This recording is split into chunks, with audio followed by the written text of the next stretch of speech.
Assalamualaikum warahmatullahi wabarakatuh. Kembali lagi di YouTube channel saya, Milinda Agustiana. Buat teman-teman yang sekarang lagi ada di rumah, saya di sini akan menjelaskan beberapa peluang usaha yaitu berbasis ekonomi syariah. Di mana dengan adanya pandemi COVID-19, usaha yang akan saya jelaskan berikut ini masih memiliki banyak permintaan dari beberapa konsumen atau masyarakat sekitar. Dan tentunya ini berlandaskan pada ekonomi bisnis syariah tentang istiqomah. Buat teman-teman jangan lupa untuk like dan subscribe pada YouTube channel saya. Dan untuk teman-teman juga diharapkan untuk komen untuk melakukan sebuah diskusi terkait peluang usaha yang sangat bagus ini.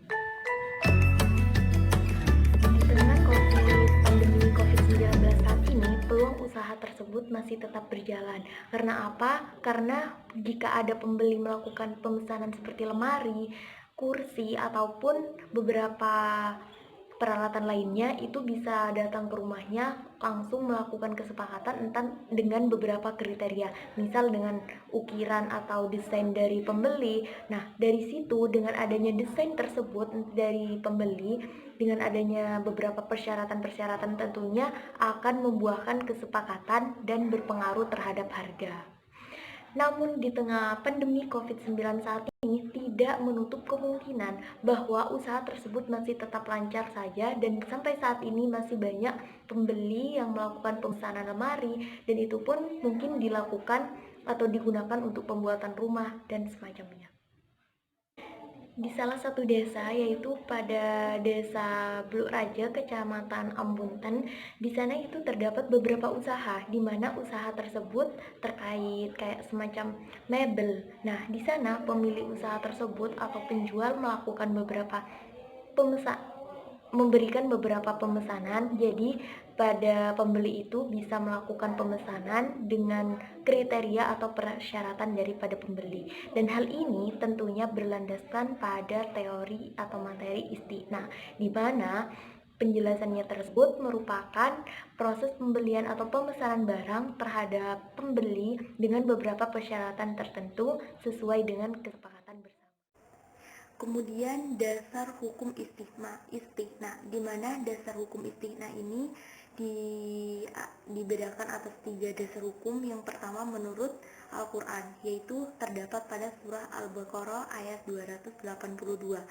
Pada ayat ini menjelaskan bahwa diperbolehkan untuk melakukan akad secara tunai, di mana nanti akad tersebut dan ditentukan asalkan ada sebuah kesepakatan.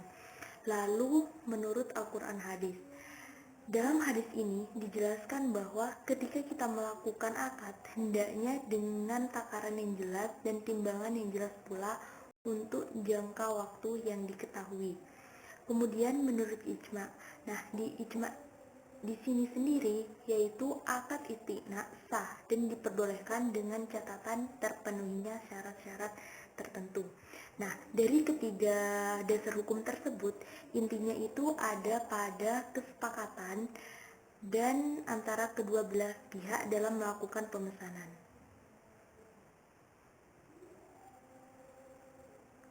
Kemudian apa sih syarat-syarat dalam istiqna? Di sini ada 4. Yang pertama, adanya kejelasan macam, ukuran, sifat barang, karena ia merupakan objek transaksi yang harus diketahui spesifikasi. Maksud dari pernyataan tersebut artinya ketika kita melakukan sebuah pemesanan, itu kita menentukan sebuah kayak kriteria, ukurannya mau bagaimana, jadi nantinya bisa jelas.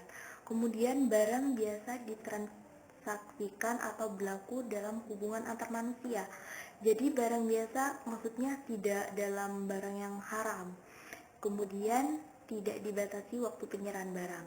Nah, di sini apabila kita melakukan pemesanan itu tidak ada batasan atau sampai kapan, karena jika ada batasan tertentu itu bisa mengarah ke as-salam. Kemudian memerlukan proses pembuatan setelah akad disepakati. Jadi kita kan pertama awal itu melakukan sebuah akad. Nah, dari adanya akad tersebut lalu penjual itu melakukan proses pembuatan, di mana pembuatan tersebut dilakukan setelah akad. Kemudian hal-hal yang membatalkan akad istisna. Yang pertama, suatu barang yang mengalami kecacatan akan tetapi jika barang disebabkan karena hal yang kurang masuk akal atau tidak diperbolehkan. Artinya gini, ketika barang tersebut itu cacat, maka itu bisa dikategorikan untuk dibatalkan. Namun ketika bukan karena dari penjual, maka itu tidak bisa dikatakan atau dibatalkan, karena itu ketika sudah sampai ke tangan pembeli itu sudah tanggung jawab dari pembeli. Kemudian pembatalan yang sudah disepakati dua belah pihak. Nah, di dalam istisna ini itu boleh adanya pembatalan asalkan pembatalan tersebut memang adanya kesepakatan dari kedua belah pihak tertentu, entah dari masalah atau alasan dari masing-masing kedua belah pihak.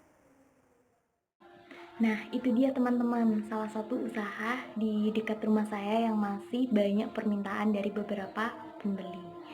Mungkin hanya itu beberapa penjelasan dari saya buat teman-teman yang lagi di rumah, tetap stay at home dan tetap mematuhi aturan yang dianjurkan oleh pemerintah. Sekian dari saya, wassalamualaikum warahmatullahi wabarakatuh.